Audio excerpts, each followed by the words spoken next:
Awareness program on basic first aid and career scope तुम्हाला तर मी असं जस्ट कॉमनली डिस्कस करणार आहे. पण आजचं असणार आहे बेसिक फर्स्ट एडवरचं आजचं लेक्चर असणार आहे आपलं.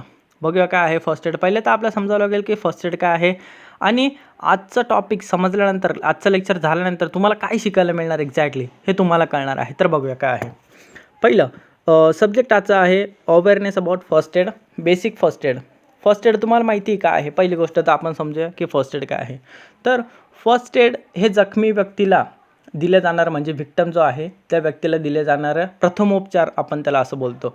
जोपर्यंत तो व्यक्ती हॉस्पिटलाइज होत नाही, त्याला डॉक्टरचा उपचार मिळत नाही, तोपर्यंत केले जाणारे त्यावरती उपचार त्याला काय बोललं जातं, फर्स्ट एड असं बोलणार आहे. ठीक आहे.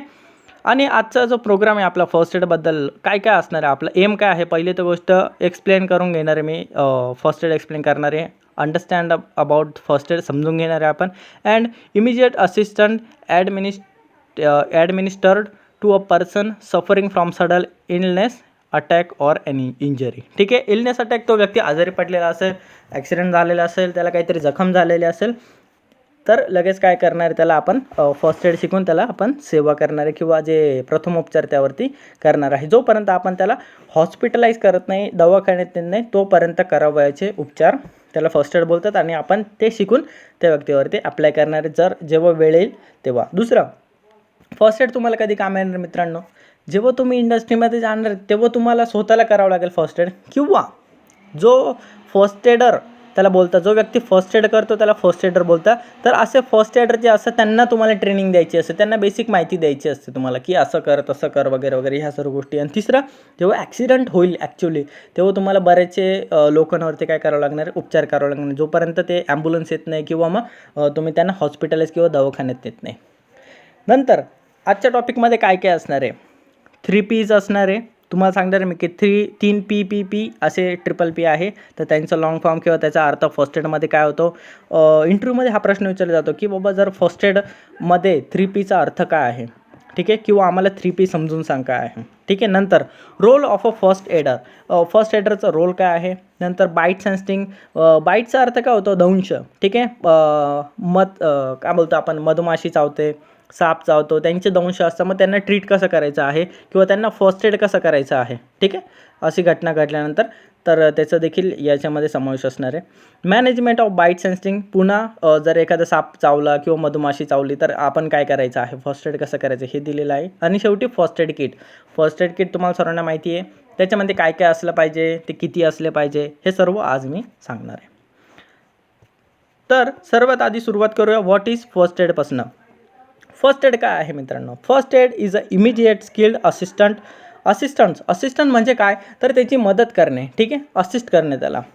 कोणाला असिस्ट करायचं येतं, तर जो व्हिक्टम आहे, जो व्यक्ती इंजर्ड आहे, जो व्यक्ती आजारी पडलेला आहे किंवा ज्याला काहीतरी झालेलं आहे. ठीक आहे. दुखापत झालेली आहे, त्या व्यक्तीला असिस्ट करणे. ठीक आहे. ओके, पुढे जाऊया. Immediate assistant given to someone who is injured or ill to keep them safe until they can get more advance medical treatment. म्हणजे जोपर्यंत त्यांना अशी चांगली ॲडव्हान्स मेडिकल ट्रीटमेंट, म्हणजे दवाखान्यात नेत नाही, हॉस्पिटलाइज करत नाही, तोपर्यंत काय करायचं आहे, तो जखमी झालेल्या व्यक्ती किंवा आजारी पडलेल्या व्यक्तीला काय करायचं, आपल्याला असिस्ट करायचं आहे, म्हणजे त्याचा उपचार करायचा आहे. प्रथम उपचार त्याला बोलतात. नंतर health professional or go to the hospital, तेच म्हणजे जोपर्यंत हॉस्पिटलला पोहोचत नाही किंवा मेडिकल डॉक्टरपर्यंत पोहोचत नाही, याला बोलता फर्स्ट एड. ठीक आहे. Why it's important and it's objective. का बरं फर्स्ट एड इतकं इम्पॉर्टंट आहे. पहिली गोष्ट, नंबर 1 टू सेव्ह लाईफ. सर्वात महत्त्वाचं, आपल्याला एखाद्या व्यक्तीचा जीव वाचवायचा आहे, लक्षात ठेवायचं आहे. सपोज एखादा हार्ट अटॅक आला आणि त्याला हॉस्पिटलला पोहोचण्यासाठी अर्धा तास दूर आहे हॉस्पिटल, मग काय असं बसणार का त्याच्याकडे बघत आपण, नाही, आपण काहीतरी करणार, त्याला CPR देणार. ठीक आहे. नंतर त्याच्या डोक्याखाली तक्के ठेवणार, काहीतरी ठेवणार. ठीक आहे. त्याचे कपडे म्हणजे शर्ट वगैरे ओपन ठेवणार, जास्त गर्दीने उधळणार त्याच्या अवतीभोवती. हे सर्व काय आहे, तो फर्स्ट एडचा पार्ट येतो. आणि आपण हे का करतो बरं, तर त्या व्यक्तीचा जीव जाऊ नये, त्याला जास्तीत जास्त ऑक्सिजन मिळावं ह्यासाठी करतो. ठीक आहे. एक पहिली गोष्ट, टू सेव्ह लाईफ, त्या व्यक्तीचा काय करायचं आहे, जीव वाचवायचा. दुसरं, जर माना की एखाद्या व्यक्तीच्या हाताला काहीतरी असं धारदार टूल वगैरे काहीतरी लागलं आणि त्याच्या हातातून रक्त वाहतंय, तर मग तुम्ही ते हॉस्पिटलला त्या व्यक्तीला नेईपर्यंत तुम्ही ते रक्त वाहूच देणार का बरं? नाही. तर तुम्ही काय करणार, तो हाताला काय करणार, तिथे पट्टी घट्ट बांधणार, जेणेकरून कमीत कमी रक्तस्राव होणार आहे आणि जेणेकरून त्या व्यक्तीचं काय होणार आहे, जीव वाचणार आहे. आता तुम्हाला सर पट्टी बांधून जीव कसा वाचेल मी सांगतो. जर आपण त्याला पट्टी बांधलीच नाही आणि जर त्याचं ब्लड वाहूच दिलं, रक्त वाहूच दिलं, तर मला सांगा बरं, तो हॉस्पिटलला जाईपर्यंत 20 मिनिटं 1 तासापर्यंत किती ब्लड लॉस होईल आणि तितका ब्लड लॉस त्याच्यानंतर भरून काढणं शक्य नसतं. कधी-कधी जर जास्त ब्लड लॉस झाला, जर रक्त जास्त स्राव झालं किंवा त्याच्या बॉडीमधनं जास्त रक्ताचं प्रमाण खूपच कमी झालं, तर लक्षात ठेवा त्याचा मृत्यू होऊ शकतो. पहिले तर कॉमा स्टेजला येईल, रक्त बाहेरून देऊ शकतो, पण किती वेळ, जोपर्यंत जर रक्त खूपच कमी झालं तर त्या व्यक्तीचा जीव जाऊ शकतो. लक्षात ठेवायचं, इतकं अवघड आहे आणि फर्स्ट एड इतकं महत्त्वाचं आहे. पहिला आपला ऑब्जेक्टिव्ह आहे लाईफ वाचवायची. Number 2, identify the emergency situation. हे फर्स्ट एड तुम्ही कधी करणार, तुम्हाला ओळखायचं आहे की इमर्जन्सी सिच्युएशन काय आहे, कधी येऊ शकते, ठीक आहे. त्याच्यानुसार फर्स्ट एडचं प्लॅनिंग करणार आहे. कुठली इमर्जन्सी सिच्युएशन आलं, तुम्ही कुठलं फर्स्ट एड करायचं आहे. जर एखाद्याचा हात भाजला असेल तर काय करायचं, हात कापला असेल तर काय करायचं, ठीक आहे. किंवा उन्हामुळे जर चक्कर आले असेल, आपण त्याला बोलतो की ऊन लागलं, तर त्यावेळेस काय करायचं. तर या सर्वांचं इथे दिलेलं आहे. तर आपल्याला त्या सिच्युएशन ओळखून आणि त्या सिच्युएशन ठरवून आपल्याला फर्स्ट एड करायचं आहे त्या व्यक्तींचा. Number 3, provide first aid for the casualty and suddenly ill individual. हे बघा, कॅज्युअलिटीचा अर्थ काय होतो, इथे मृत्यूमुखी पडलेले व्यक्ती. आता त्यांना फर्स्ट एड देऊ नाही शकत आपण, त्यांना फक्त एकच करू शकतो की त्यांची बॉडी एका सुरक्षित ठिकाणी नेऊ शकतो. आणि दुसरं सडनली इंडिव्हिज्युअल, म्हणजे जे असे व्यक्ती आहे की अचानकपणे आजारी पडलेले आहे, तर त्यांना आपण काय करायचं आहे, फर्स्ट एड द्यायचं आहे. अटॅक येणे किंवा मग श्वास घ्यायला त्रास होणे अचानकपणे, ठीक आहे. आपण काही लोकांना फिट येतं, ठीक आहे. तर ते लोकांना काय करायचं आहे, तर फर्स्ट एड तुम्हाला द्यावं लागतं. मग कांदा सुंगावा लागतो वगैरे बऱ्याचशा गोष्टी त्यांना करावं लागतात. तर हे काय झालं, तर फर्स्ट एडचा पार्ट आहे. नंतर number 4, use appropriate knowledge, skill, material while helping the casualty. आता हे सर्व करताना, फर्स्ट एड करताना तुम्हाला स्किल लागते, नॉलेज लागते, ठीक आहे. आणि काही मटेरियलचं देखील तुम्हाला वापर करावं लागतं. म्हणजे फर्स्ट एड किट जवळ लागतं, तुम्हाला बँडेज लागते, तुम्हाला कैची लागते, अजून डेटॉल वगैरे सावलॉनसारखे तिथे डिसइन्फेक्टंट देखील लागतात. तर आणि क्रीम पण लागतं, जर जळालेलं असेल तर क्रीम वगैरे लागतं. कधी जर असा ठेच लागले असेल तर तुम्हाला बर्फाची ती पिशवी मिळते, ती देखील फर्स्ट एडमध्ये असते. तर ह्या गोष्टी म्हणजे मटेरियलमध्ये येतात. तर या सर्व गोष्टींचं तुमच्याकडे अवेलेबिलिटी लागते. एक तर तुमच्याकडे नॉलेज लागतं, दुसरं स्किल लागते आणि तिसरं म्हणजे मटेरियल लागतं. मटेरियल म्हणजे जे फर्स्ट एड करण्यासाठी ज्या गोष्टी लागणार त्या तुमच्याकडे अवेलेबल पाहिजे. बरं, नंबर 4 पर्यंत कोणाला काही शंका आहे का? Number 5, to prevent further complication. आता कधी काय होतं, पुढचे अजून देखील कॉम्प्लिकेशन होतं. सपोज एखाद्या व्यक्तीला जखम झाली, आपण काहीच नाही केलं, तर त्याचं ते प्रॉब्लेम वाढू शकतो. जास्त ब्लड लॉस होईल, कोमात जाईल, मृत्युमुखी पडेल किंवा चक्कर येईल, बेशुद्ध पडू शकतो, पहिली स्टेज. सपोज एखाद्या व्यक्तीला जर उन्हामुळे चक्कर आलं आणि तो साईटवरती किंवा कंपनीमध्ये पडूनच राहिला, आपण काहीच नाही केलं, तर कॉम्प्लिकेशन वाढत जातील त्याच्याभोवती. तो व्यक्ती बेशुद्ध पडेल, कोमा स्टेज आणि पुन्हा डेथ. हे काय करायचं आहे, टू प्रिव्हेंट फर्दर कॉम्प्लिकेशन. एकदा अपघात झाला त्याच्यानंतर अजून प्रॉब्लेम वाढू नये याच्यासाठी तुम्हाला काय करायचं आहे, फर्स्ट एड द्यायचं आहे. त्याच्या खाली to give relief from pain and discomfort. Pain म्हणजे दुःख, पेन म्हणजे दर्द आपण त्याला म्हणतो. मराठीत जखम झालं, दुखतं वगैरे, तर ते पेन त्याला होऊ द्यायचं नाही आहे. तर पेन त्याचं कमीत कमी करण्याचा तुम्हाला इथे प्रयत्न करायचा आहे. To promote early recovery. असा प्रयत्न करायचा आहे की तो लवकरात लवकर कसा बरा होईल, अजून जास्त जखम त्याला होणार नाही याच्यासाठी प्रयत्न करायचा आहे. जसं की सपोज एखाद्या व्यक्तीचा जर हात भाजला, तर तुम्हाला काय करायचं आहे, लगेच बर्फ तिथे किंवा पाण्याखाली 10 मिनटे 15 मिनटे त्या व्यक्तीचा तो जो पार्ट आहे, पाय असो हात असो, तो तिथे ठेवायचा आहे. 10 मिनटं थंड पाण्याचं काय करायचं, तिथे वॉश करायचा आहे तो पार्ट. म्हणजे काय होणार, लवकरात लवकर तो पार्ट जो आहे तो भाजलेला तो लवकरात लवकर बरा होईल. याच्यासाठी तुम्हाला प्रयत्न करायचे. आणि याच्यासाठी तुम्ही काय केलं, फर्स्ट एड केलं. आणि फर्स्ट एडमध्ये काय केलं, फक्त तिथे नळाखाली ते धरलं, त्याचा हात किंवा पाय जो अवयव असेल तो, ठीक आहे, भाजलेला जो पार्ट आहे तो. पुढे to transport the victim in a proper position or manner when necessary. म्हणजे जो व्हिक्टम आहे, जो अपघातामध्ये आलेला व्यक्ती आहे, त्याला व्यवस्थित योग्य पोझिशनमध्ये काय करायचं, तुम्हाला ॲम्ब्युलन्समध्ये ठेवायचं आहे आणि हॉस्पिटलाइज करायचं आहे. नाही तर जर एखाद्या व्यक्तीच्या हातावरती मशीन पडलेलं असेल किंवा ॲक्सिडेंट झालेला असेल, त्या व्यक्तीला कसं पण ओढत ताडत न्यायचं, तर काय प्रॉब्लेम होऊ शकतात, तर अजून त्याचे हाडं मोडू शकतात. कधी काय असतं, ह्यामध्ये सर्वात जास्त काळजी घ्यायची असते जेव्हा त्या व्यक्तीच्या मणक्याला मार लागलेला असेल तर.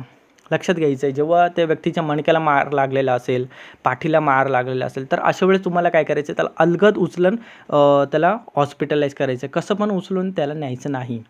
ठीक आहे, लक्षात ठेवायचं. त्याला स्ट्रेचरवरती योग्य पद्धतीने बसवायचं आहे. नाहीतर काय होईल, मणक्याची जी इजा असते ते इजा त्या व्यक्तीला कायमचं अधू करू शकते. किंवा जर तुम्ही त्याला प्रॉपरली स्ट्रेचरवर झोपवलं नाही, हॉस्पिटलाइज केलं नाही, तर ते करता करता त्या रस्त्यामध्ये देखील अजून 2-3 फ्रॅक्चर वाढू शकतात. ठीक आहे, तर त्यामुळे तुम्हाला फर्स्ट एडमध्ये जे विक्टमची पोझिशन आहे ते व्यवस्थितपणे त्याला हॉस्पिटलाइज करायचं आहे. शेवटचं, it enables you to assist person who become injured in the event of the accident. म्हणजे फर्स्ट एडचं नॉलेज तुम्हाला काय करतं, त्या लायक बनवतं. जर एखादं आपदा आली, ॲक्सिडेंट झाला, एखादी व्यक्ती आजारी पडला, तर तुम्ही त्याची मदत करू शकता, लक्षात ठेवा.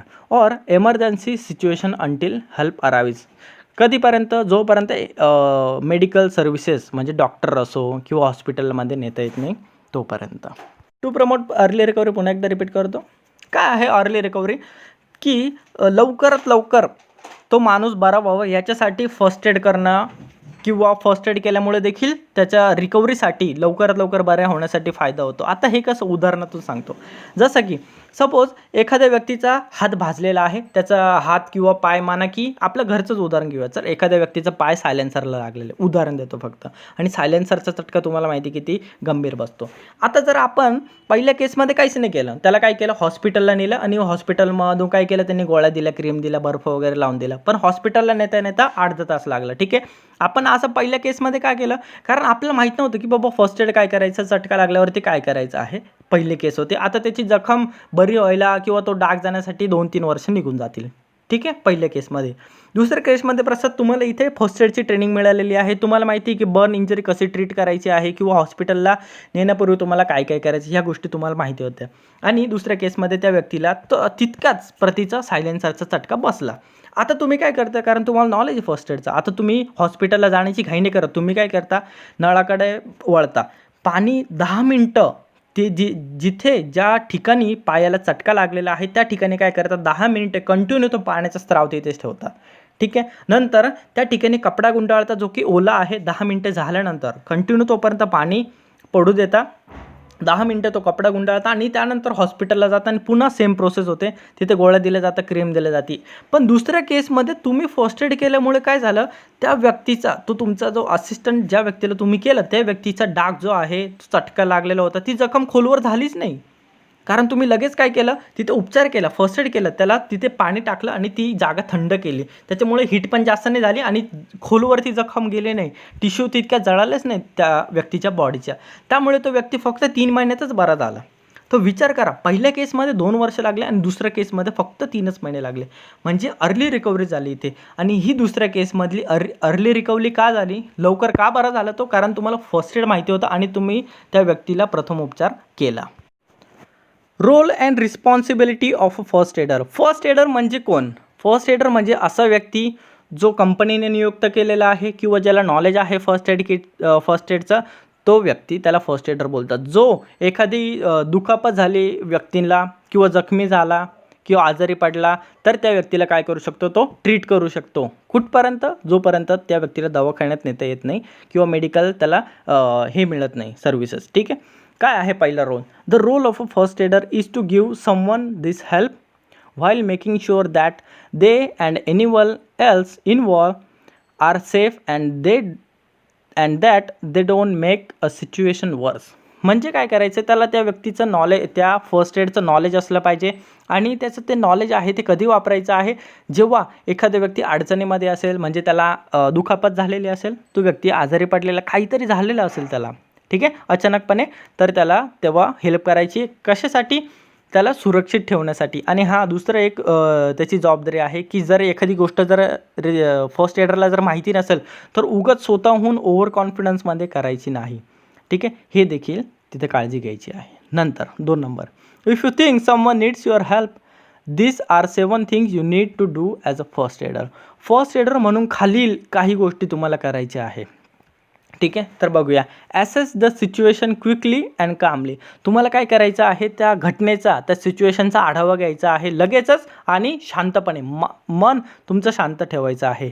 फर्स्ट एडरचं ही रिस्पॉन्सिबिलिटी असते. दुसरं, जर तुम्ही फायरमॅन असाल, जर आग लागलेली असेल तरी तुम्हाला काय करायचं असं, त्या सिच्युएशनचा आढावा घ्यायचा असतो की ठीक आहे, हवेची दिशा कुठं आहे, आपण कुठं गाडी लावली पाहिजे, कुठून जेटचा फायर झाला पाहिजे, हे लगेच क्विकली तुम्हाला करायचं आहे. पण असं धावपळ करत नाही करायचं आहे, डोकं शांत ठेवून करायचं आहे. मला सांगा, जर तुमचं डोकं शांत नसेल, ठीक आहे, जर तुमचं मन चलबिचल असेल, तर तुम्ही योग्य प्रकारे कुठलंही काम करू शकत नाही. आणि फर्स्ट एडर आणि फायर फायटिंग तर खूपच क्रिटिकल काम आहे. तर अशा वेळेस तुम्हाला डोकं शांतच ठेवावं लागणार आहे. Number 2, comfort, reassure, stay calm and take charge. Charge घ्यायचा आहे, तुम्ही लीड करायचे, कारण तुम्ही फर्स्ट एडर आहात, तिथं तुम्ही लीडर आहे. का? तुम्हाला नॉलेज आहे, तुम्हाला अनुभव आहे, सर्वात महत्त्वाचं तुमच्याकडे स्किल आहे फर्स्ट एड करण्याचं. फर्स्ट एड कुठपर्यंत करायचं आहे, जोपर्यंत तो व्यक्ती, समोरचा व्हिक्टम हॉस्पिटलमध्ये पोहोचत नाही, एखादा डॉक्टर येत नाही तोपर्यंत. Number 3, protect your self and the casualty from any danger. हे करत असताना स्वतःच्या जीवाची पर्वा करायची नाही असं मुळीच नाही, हे सर्वात चुकीचं. कधी कधी फर्स्ट एडर काय करतो, स्वतःच्या जीवाची पर्वा करत नाही, असं करणं चुकीचं आहे. ठीक आहे, ज्याच्याने तुम्ही स्वतःला पण आणि समोरच्याला पण अजून धोक्यात टाकताय. तर पहिली गोष्ट, तुम्हाला आणि समोरच्या व्यक्तीला दोघांनाही सुरक्षित ठेवायचं, ही तुमची जबाबदारी आहे. आणि ते फर्स्ट एड किंवा एखादी ॲक्सिडेंट घडल्यानंतर पुढचे देखील धोके उद्भवणार नाही, याची देखील तुम्हालाच तिथे काळजी घ्यायची आहे. Number 4, prevent infection between you and them. आता हे करत असताना तुम्हाला एकमेकांचं इन्फेक्शन होणार नाही, एकमेकांमुळे जर एखाद्याला आजार असेल, सर्दी असो किंवा इतर कुठलंही इन्फेक्शन होणार नाही, याची काळजी घ्यायची आहे. समोरच्या व्यक्तीला साप चावलेला आहे आणि तुम्ही जर त्याच्या पायाला दोरी वगैरे बांधताय विष पसरू नये म्हणून, तर त्या दंश झालेला जिथला जो पार्ट आहे तिथे जर विष असेल तर ते तुमच्या बॉडीला लागता कामा नये, याची तुम्हाला काळजी घ्यायची आहे. ठीक आहे, नाहीतर मग तुम्ही दोरी बांधायच्या याच्यामध्ये जोशमध्ये ते तुमच्या हाताला लागते, तर तुम्हाला इन्फेक्शन होणार आहे, स्किन तुमची जळणार आहे, लक्षात घ्या. किंबहुना विषबाधा देखील होऊ शकते. ठीक आहे, तर ह्या गोष्टींची इथे काळजी घ्यायची आहे. Number 5, assess the casualty. Assess the कॅज्युअलिटीचा अर्थ काय, एखादा व्यक्ती मृत्युमुखी पडलेले असेल तर त्याला कॅज्युअलिटी बोलतात. तुम्हाला ॲसेस म्हणजे आढावा घ्यायचा आहे पुन्हा, की बाबा कॅज्युअलिटी आहे तर त्याची बॉडी जी आहे अलग ठिकाणी ठेवली पाहिजे वगैरे वगैरे. Number 6, give first aid treatment. हे सर्व केल्यानंतर तुम्हाला काय करायचं आहे, किंवा हे करत असताना फर्स्ट एड ट्रीटमेंट द्यायची, बँडेज बांधायचं आहे, त्या व्यक्तीला मग पट्टी बांधायची आहे, कुठं कट करायचं असेल ते सर्व गोष्टी करायचं आहे. Number 7, arrange for right kind of help. आता दुसरं, हे केल्यानंतर राईट काइंड ऑफ हेल्प तुम्हाला काय करायचं, अरेंज करायची. म्हणजे तुम्हालाच काय करायचं आहे, तिथे ॲम्ब्युलन्सला फोन लावायचा आहे, डॉक्टरांना फोन लावायचा आहे. ठीक आहे, शक्य ती मदत तुम्हाला, अजून पुढची मदत तुम्हाला करायची आहे. हे बघा, फर्स्ट एडर काय डॉक्टर नसतो, त्याच्याकडे फक्त थोडंसंच माहिती असतं, त्याला नॉलेज असतं की जोपर्यंत हा व्यक्ती डॉक्टरकडे जात नाही तोपर्यंत काय काय करता येईल मला तेवढं तो करू शकतो. त्याच्या हातात थोडंसं नॉलेज आहे, स्किल पण मर्यादित आहे त्याचं, तो व्यक्ती 100% त्याचं देणार आहे. ठीक आहे, जरी त्याची खूप इच्छा असली तरी तो काय करू शकणार नाही, कारण त्याच्याकडे ते डॉक्टरीचं नॉलेज नाही आहे. ठीक आहे, हे बेसिक फर्स्ट एड आहे, फक्त प्रथमोपचारपुरतं त्याच्याकडे नॉलेज असणार आहे. First add officers. Number 1, low risk. आता फर्स्ट एड ऑफिसर्स किती पाहिजे, काय पाहिजे, तर याच्यासाठी बघूया फर्स्ट एड ऑफिसर्स काय आहे. आणि लक्षात घ्या, फर्स्ट एड ऑफिसर म्हणजे काय अलोक ऑफिसर नसतो मित्रांनो. एक तर हा ऑफिसर सेफ्टी ऑफिसरच असतो, म्हणजे त्याचंच काम असतं फर्स्ट एड ऑफिसर, किंवा मग सेफ्टी सुपरवायझर हे काम निभवतो. क्लिअर आहे. तर बघूया काय आहे फर्स्ट एड ऑफिसरचा. Low risk. आता लो रिस्क एरिया, लो रिस्कचा म्हणजे कमी रिस्क आहे, जिथे कमी धोका आहे, अपघात होण्याचे कमी चान्सेस आहे. बघूया काय आहे. ऑफिसेस, बँक आहे, लायब्ररी आहे, रिटेल ऑपरेशन आहे. ठीक आहे. नंतर no exposure to the hazard that could result in serious injury or illness. म्हणजे जिथे हजार्डस पदार्थाचा काहीच संबंध नाही. ठीक आहे, अशा ठिकाणी लो रिस्क असते. नंतर the business is located where medical assistance or ambulance service are readily available.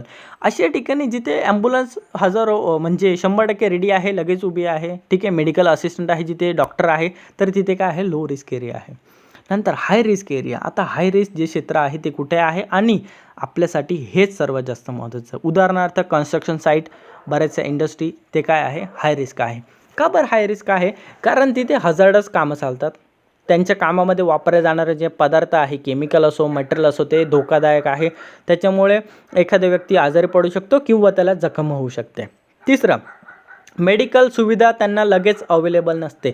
लगेच अवेलेबल नसते म्हणजे त्यांच्यापासून एक तर दूर असते किंवा मग ती लगेच अवेलेबल होणार नाही, हे चान्सेस असतात. ठीक आहे. नंतर त्याच्या पुढचं appointment of a first adder. आता इथे आपल्याला अपॉइंटमेंट करायचं आहे फर्स्ट एडर. आता कायद्यानुसार किती फर्स्ट एडर म्हणजे असा व्यक्ती की जो फर्स्ट एड करणार आहे, अधिकार त्याला दिलेला असतो. तर आपल्याला किती व्यक्ती तिथे नियुक्त करायचे आहे ॲज अ फर्स्ट एडर किंवा किती लोकांना इथे फर्स्ट एडची ट्रेनिंग द्यायची आहे. लो रिस्क वर्क प्लेसेस म्हणजे जिथे कमी रिस्क आहे अशा वर्क प्लेसेस, अशा ठिकाणी किती लोक पाहिजे आपल्याला. 1 for 10 to 15 वर्कर्स म्हणजे एक व्यक्ती पाहिजे 50 प्रत्येक 50 वर्करपैकी. जर 50 व्यक्ती तिथे काम करत असेल तर एक तुम्ही नियुक्त करू शकतात. जर 100 लोक काम करत असेल तर 2 तिथे फर्स्ट एडर तुम्ही नियुक्त करू शकता. कारण तिथे लो रिस्क आहे, त्यामुळे प्रत्येक 50 माणसांपैकी एक माणूस तुम्हाला काय करायचं आहे तिथे फर्स्ट एडर म्हणून ट्रेनिंग द्यायची आहे. म्हणजे प्रत्येक 50 मागं एक व्यक्ती. Number 2 high risk work places. जर आता इथे हाय रिस्क आहे, इथे ॲक्सिडेंट होण्याचे चान्सेस जास्त आहे. ठीक आहे, आजारी पडण्याचे चान्सेस जास्त आहे. मग तिथे काय करायचं आहे 1 for every 25 वर्कर म्हणजे प्रत्येक 25 वर्करसाठी एक तुम्हाला काय करायचं आहे फर्स्ट एडर नियुक्त करायचं. फर्स्ट एडर म्हणजे असा व्यक्ती की ज्याच्याकडे फर्स्ट एडचं नॉलेज आहे, तो करू शकतो. एक तो व्यक्ती असला पाहिजे प्रत्येक 25 वर्कर मागे. नंतर 50 वर्कर झाले म्हणजे 2, 100 झाले म्हणजे 4. ठीक आहे. मग अशा 25च्या पटीने काय चालणार आहेत आपल्याला फर्स्ट एडरची संख्या तिथे नियुक्त करायची. हे लक्षात ठेवायचं. हे तुम्हाला इंटरव्ह्यूला विचारलं जातं की बाबा आमच्या कन्स्ट्रक्शन साईटवर तुला काय वाटतं किती फर्स्ट एडर असले पाहिजे, तर तुम्हाला सांगता आलं पाहिजे की सर आपली वर्क प्लेस कुठल्या कॅटेगरीमध्ये येते, तर ती हाय रिस्क वर्क प्लेसेस आहे. तर हाय रिस्कमध्ये प्रत्येक 25 व्यक्तीमागे एक फर्स्ट एडर असला पाहिजे. हे असं उत्तर द्यायचं आहे. फर्स्ट एडमध्ये 3 Pचा अर्थ काय होतो? 3 P. पहिलं आहे प्रिझर्व लाईफ. पहिलं प्रिझर्व लाईफमध्ये काय सांगते, your main goal should be to keep the person alive. म्हणजे तुमचं पहिलं हे गोल असलं पाहिजे की त्या व्यक्तीला जिवंत ठेवायचं आहे ॲज अ फर्स्ट एडर. ठीक आहे, मरू द्यायचं नाही, त्याचा मृत्यू होऊ द्यायचा नाही. हजारो प्रयत्न करा, वाटेल ते करा फर्स्ट एडरसाठी, पण त्या व्यक्तीला जिवंत ठेवा. Number 2 prevent further injury. म्हणजे इथून पुढे त्या व्यक्तीला जखम होणार नाही. ठीक आहे, दुखापत होणार नाही, याच्यासाठी तुम्हाला काय करता येईल ते करायचं आहे. ठीक आहे, आत्तापर्यंत झाली जखम ती पुरेशी, त्याला इजा झाली ठीक आहे, तो व्यक्ती आजारी आहे, पण इथून पुढं त्याचे त्रास वाढू द्यायचे नाही, याच्यासाठी तुम्हाला फर्स्ट एडर करायचं आहे. Keep the injured person safe. मग काय करणार तुम्ही, त्याला सुरक्षित जागे तिथे नेऊन ठेवायचं आहे. And from becoming injured more. And it is always recommend that you do not move them until help arrives. आता दुसरी गोष्ट तुम्हाला काय करायची आहे, जोपर्यंत तुम्हाला पूर्णपणे मदत मिळत नाही तोपर्यंत तुम्ही त्याला त्या जागेवरून हलवायचं नाही. म्हणजे जर एकटे आहे तुम्ही आणि त्याला उचलून नेणार का कबळीमध्ये, नाही, तर असं करायचं नाही. कारण तिथे अजून त्याचे फ्रॅक्चर वाढण्याचे प्रमाण वाढून जातं. तर तुम्हाला दुसरा एखादा व्यक्ती तुमच्या मदतीला घ्या, त्यानंतरच त्या व्यक्तीला काय करायचं, व्यवस्थित स्ट्रेचरवरती मूव्ह करायचं आहे, एका ठिकाणी दुसऱ्या सुरक्षित ठिकाणी न्यायचं आहे. एकटं त्याला नेण्याचा प्रयत्न करू नका. Number 3 promote recovery. Try to help fix their injury as best as you can. जर त्याला जखम झाली असेल तर तुम्ही तुमच्या लिमिटमध्ये जेवढे प्रयत्न आहे ते करू शकता. म्हणजे बँडेज बांधू शकता, साप चावला असेल तर तिथे पट्टी बांधू शकतात. ठीक आहे, जे तुमच्या हद्दीत आहे, जितकं नॉलेज तुमच्याकडे आहे, जितकी समज आहे फर्स्ट एडची, तितके सर्व प्रयत्न तुम्हाला तिथे करायचे आहे. म्हणजे preserve life, prevent further injury आणि promote recovery. General rules of treatment. आता हे काही नियम आहे आपल्यासाठी, काय आहे बघूया, जे की फर्स्ट एडर आहे व्यक्ती त्यांच्यासाठी. तुम्ही उद्या फर्स्ट एडर होणार, तुम्ही लोकांना ट्रेनिंग देणार, फर्स्ट एड बनवणार तुमच्या साईटवरती किंवा तुमच्या इंडस्ट्रीमध्ये जिथेही तुम्ही जॉईन होणार आहे ॲज अ सेफ्टी प्रोफेशनल. तर काय करायचं इथे, पहिली गोष्ट hand washing before and after wound care. वाउंडचा अर्थ होतो इथे जखम, जिथे कट झालेला असेल त्याला काय बोलतात, जखम. तर तुम्हाला काय करायचं आहे, हात धुवूनच फर्स्ट एड करायचं आहे. आता हात स्वच्छ का धुतले पाहिजे, पहिली गोष्ट, जर तुम्ही एखाद्या जखमेला जर टच करताय, बँडेज लावताय, रक्त वगैरे क्लीन करताय ती जखम, तर काय चान्सेस आहे जर हात नाही धुतले तर तुमच्या हातावर लागणारे जे हातावर असलेले जे बॅक्टेरिया आहे, जे किटाणू आहे ते काय होऊ शकतं, ते जखमेमध्ये जाऊ शकता आणि तिथे इन्फेक्शन होण्याचे चान्सेस खूप वाढून जातात. त्यामुळे तुम्हाला जर फर्स्ट एड करायचं असेल तर पहिलं काम तुमचं आहे की स्वच्छ हात धुणे. Number 2 place a casualty in a suitable position. जे कॅज्युअलिटीचा अर्थ इथे होतं की जर व्यक्ती मृत्युमुखी पडलेला आहे अपघातामध्ये किंवा आजारामुळे, आजारामुळे म्हणजे सडन काहीतरी झालं, अटॅक आला किंवा काय जे झालं असेल ते, तर त्या व्यक्तींना काय करायचं, तुम्हाला योग्य ठिकाणी ठेवायचं, जेणेकरून ते लोकांच्या रस्त्यात वगैरे येणार नाही. तर अशा सुरक्षित ठिकाणी त्यांना ठेवायचं आहे. नंतर number 3, do not open any blood clot. जिथे रक्त साचलेलं आहे, तुम्हाला वाटतं आहे की आता रक्ताची इथे गाठ झालेली आहे, जखम होती, म्हणजे म्हणा की पायावर कट झालेलं आहे, ठीक आहे, म्हणजे असं कापलेलं आहे, त्याच्यातनं रक्त वाहत आहे, पण आता थोडा वेळ 1-2 मिनिटानंतर काय होतं, ते रक्त असं थिजून जातं, आपण बोलतो, ठीक आहे, त्याला काय बोलतात, ब्लड क्लॉट. तो ब्लड क्लॉट जो आहे तो तुम्हाला कट करायचा नाही. त्याला खपली वगैरे देखील असं बोललं जातं, रक्ताची खपली तयार होते काही वेळानंतर, ते रक्त थिजून जातं, त्याची खपली तयार होते. ती जो ब्लड क्लॉट आहे तो तुम्हाला कापायचा नाही, त्याला कधी उघडायचं नाही. काय होतं, त्याच्यामध्ये देखील काय असतं, रक्त असतं. जर ते तुम्ही कट केलं तर पुन्हा रक्त व्हायला सुरू होऊन जातं, आणि आपला प्रयत्न हाच असला पाहिजे की कमीत कमी रक्त आपल्या किंवा समोरच्या व्यक्तीच्या बॉडीमधनं बाहेर गेलं पाहिजे, ठीक आहे. Number 4, remove foreign body if possible. जर तुम्हाला शक्य असेल तर एखादा फॉरेन बॉडी, म्हणजे असे तार घुसलेले असेल किंवा काटा घुसलेला असेल किंवा काच घुसलेली असेल, दगड वगैरे काय, तर ते काढण्याचा प्रयत्न करा, जर पॉसिबल असेल, जर शक्य असेल तर. दुसरी एक गोष्ट सांगतो फर्स्ट एडमध्ये, जर एखाद्या व्यक्तीच्या पायामध्ये ड्रिल किंवा असं काहीतरी गज रॉड घुसलेला असेल तर प्लीज तो काढण्याचा कधीच प्रयत्न करू नका.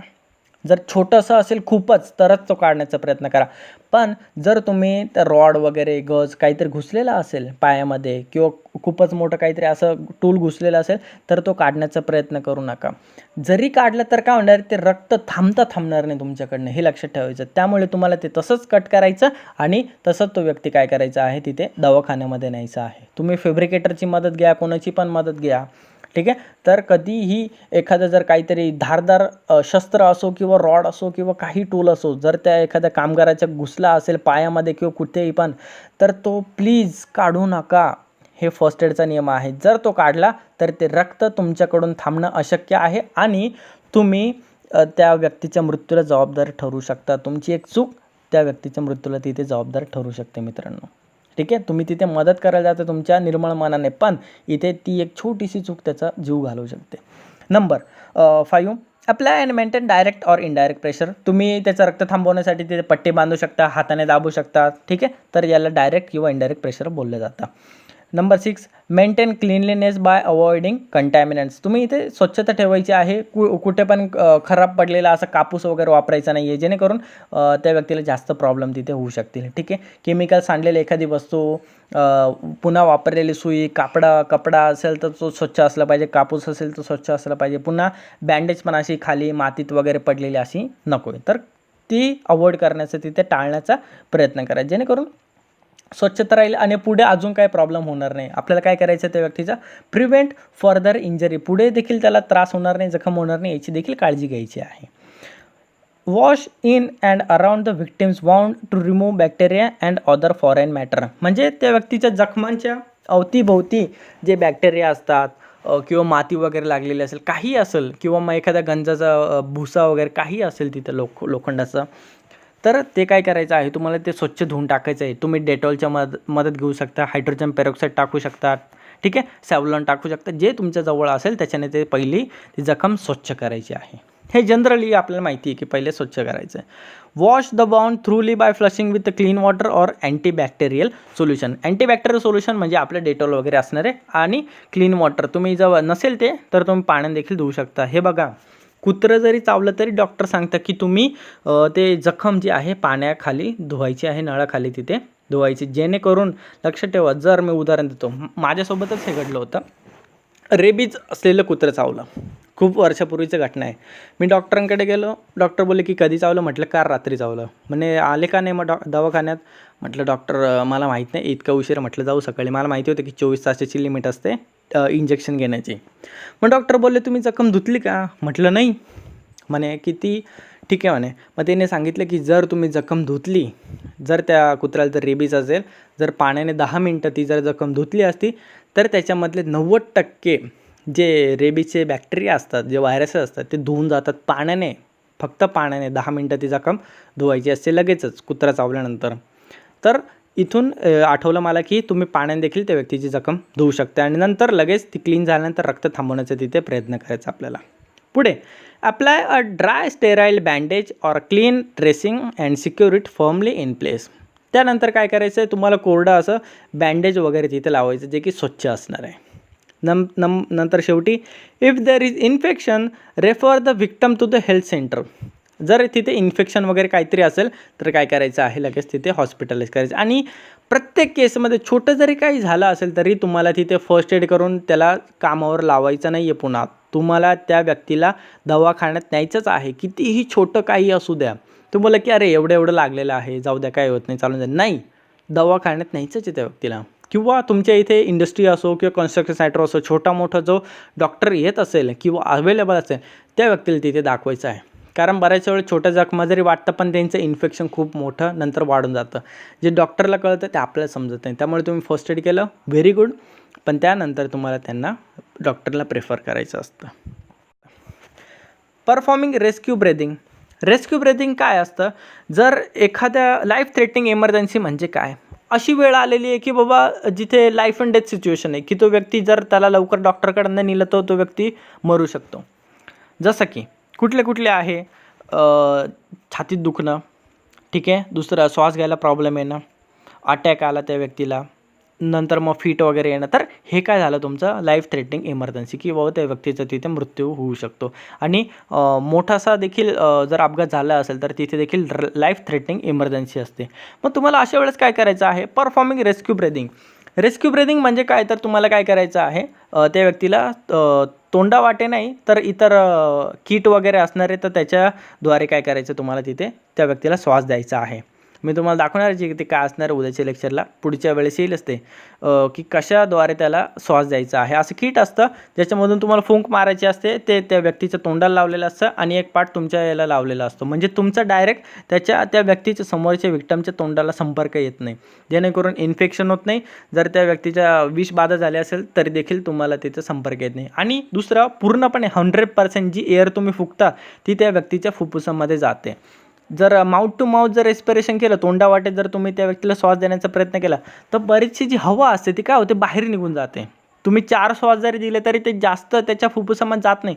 पण जर तुम्ही ते किट वापरलं, ठीक आहे, जर ते आपण बोलतो की इनडायरेक्ट रेस्पिरेटर किट जर वापरलं तिथे, त्याच्यातनं जर हवा फुकली, श्वास दिला त्या व्यक्तीला, तर काय होतं, 100% जी हवा आहे ती त्या व्यक्तीच्या फुफ्फुसामध्ये जाते आणि तिथे चान्सेस वाढून जातात. जास्त हवा समोरच्या व्यक्तीच्या फुफ्फुसामध्ये गेली, तोंडामध्ये गेली तर जास्त ऑक्सिजन त्याच्या शरीरात जाणे, आणि जर जास्त ऑक्सिजन गेला तर तिथे त्या व्यक्तीला वाचण्याचे चान्सेस जास्त आहे. क्लिअर.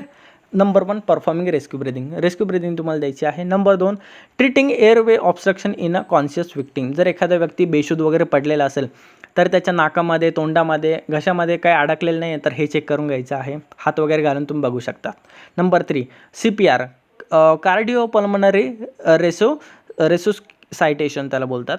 आता हे रेस्क्युरेशन किंवा रेसुसायटेशन काय आहे, CPR म्हणजे काय, तर तुम्ही बघितलं असेल बऱ्याच चित्रपटांमध्ये, व्हिडिओमध्ये, जर छातीच्या मध्यभागी काय असतं ते दाबत असतात, ठीक आहे, 15-20 वेळा दाबतात, त्याच्यानंतर 2दा श्वास फुकतात, ठीक आहे. 15 ते 20 वेळा तुम्हाला काय करायचं आहे, ती छाती दाबायची आहे. आणि छाती किती दाबली गेली पाहिजे, जर तो व्यक्ती अडल्ट असेल म्हणजे 20-25 वयापेक्षा जास्त जर वय असेल त्याचं, तर त्याची छाती 3 ते 4 सेंटीमीटर खाली गेली पाहिजे. इतकं जोरात तुम्हाला प्रेशर द्यायचं तिथे, नाहीतर असं हळूहळू दाबायचं तर ते जाणार नाही, ठीक आहे. त्याचं हृदय जे आहे ते पंप होणार नाही, ते दाबलं जाणार नाही. आपला एकच हेतू आहे की त्याचं हृदय दाबलं गेलं पाहिजे, ठीक आहे. त्यामुळे तुम्हाला काय करायचं आहे, छातीच्या मध्यभागी दोघा हाताने जोर लावायचे आहे आणि 25 वेळा काय करायचं आहे, तिथे प्रेस करायचं. त्याच्यानंतर 2दा श्वास द्यायचे आहे, पुन्हा 25 वेळा दाबायचा आहे, पुन्हा 2दा श्वास द्यायचा आहे, जोपर्यंत तो व्यक्ती बेशुद्धी म्हणून बाहेर येत नाही, किंवा जोपर्यंत डॉक्टर तिथे येत नाही, किंवा तुम्ही त्या व्यक्तीला डॉक्टरकडे घेऊन जात नाही, तोपर्यंत CPR देतच राहायचं आहे. Number 4 recognizing the signs and symptoms of a shock and providing first aid for a shock due to illness and injury. एखाद्या व्यक्तीला जर कसला शॉक बसला असेल, शॉक म्हणजे इलेक्ट्रिकल शॉक नाही, ठीक आहे, आपण बोलतो ना मानसिक हादरा वगैरे, तर ते बघायचं आहे. किंवा एखादा झटका बसलेला आहे का शारीरिक, तर त्याला शॉक देखील बोलणार आहे. मग तिथे तुम्हाला काय करायचं आहे, फर्स्ट एड द्यायचं आहे त्या व्यक्तीला, ठीक आहे. नंतर number 5 assessing and treating a victim who has. हां डिअर, काय प्रश्न आहे Sumit? Hello. Assessing and treating a victim who has an unexplained change in level of consciousness or sudden illness. आता अशा व्यक्तीचं तुम्हाला काय करायचं आहे, बघायचं आहे की बाबा व्यक्ती सांगू शकत नाही काय झालेलं आहे त्याला. ठीक आहे. दुसरा सडन इलनेस म्हणजे अचानकपणे आजारी पडला, चक्कर आला आणि धडकन तो जमिनीवर पडलेला आहे. ठीक आहे. तुम्हाला काय करायचं, अंदाज घ्यायचा की त्या व्यक्तीला काय झालेलं आहे, विषबाधा त्याने झालेली. ठीक आहे. पुढे दाखवणार जी मी सिम्पटम्स काय असतं, विषबाधा झालं, तोंडातनं फेस येतो, अंगाचा थरकाप वगैरे होतो, ताप येतो. ठीक आहे. तर हे गोष्टी चेक करून तुम्हाला काय करायचं, त्याला फर्स्ट एड द्यायचं आहे. Number 6, controlling bleeding with direct pressure. रक्त जर वाहत असेल तर सर्वात आधी तर रक्त कसं थांबेल याच्यासाठी प्रयत्न करायचा. डायरेक्ट प्रेशर द्यायचं. जिथे जखम झाली असेल तिथे टॉवेल वगैरे हाताने दाबून ठेवा, बँडेज बांधा, कॉटन लावा, जे करता येईल ते करा, पण ते पहिले रक्त थांबवा. Number 4, poisoning. पॉइझनिंग ही सिच्युएशन काय असते माहिती तुम्हाला, लाईफ थ्रेटनिंग इमर्जन्सी डिअर. म्हणजे विषबाधा झालेली व्यक्ती तर त्याचा कधीही जीव जाऊ शकतो. तर ही एक लाईफ थ्रेटनिंग सिच्युएशन आहे. Responding to medical emergencies. आता इथून पुढे ज्या केसेस आहे त्या याच्या येणार आहे. Chest pain, stroke, breathing problem, anaphylactic reaction. Anaphylactic reaction म्हणजे काहीतरी त्या व्यक्तीला ॲलर्जी आहे कसली तरी. ठीक आहे. तर त्याला बोललं जाणार आहे. नंतर हिप्लोग्लायसेमिया इन डायबिटीज टेकिंग इन्सुलिन. त्या व्यक्तीला डायबिटीजवर आहे, तो इन्सुलिन घेतो आहे. इन्सुलिन घेणं म्हणजे काय असतं, रक्तामध्ये इन्सुलिनचं प्रमाण डायबिटीजचे पेशंटचं कमी होतं आणि इतकं कमी होतं कधी त्यांना बाहेरून इन्सुलिनचे इंजेक्शन घ्यावं लागतं. तर अशा केसमध्ये इंजरी होणं खूप लाईफ थ्रेटनिंग असतं. पुढे ॲबडॉमिनल इंजरी, पोटाच्या भागामध्ये जखम होणं, रिड्यूस लेवल ऑफ कॉन्शियसनेस, बेशुद्ध पडणं. ठीक आहे. तर हे सर्व काय आहे, लाईफ थ्रेटनिंग इमर्जन्सी आहे.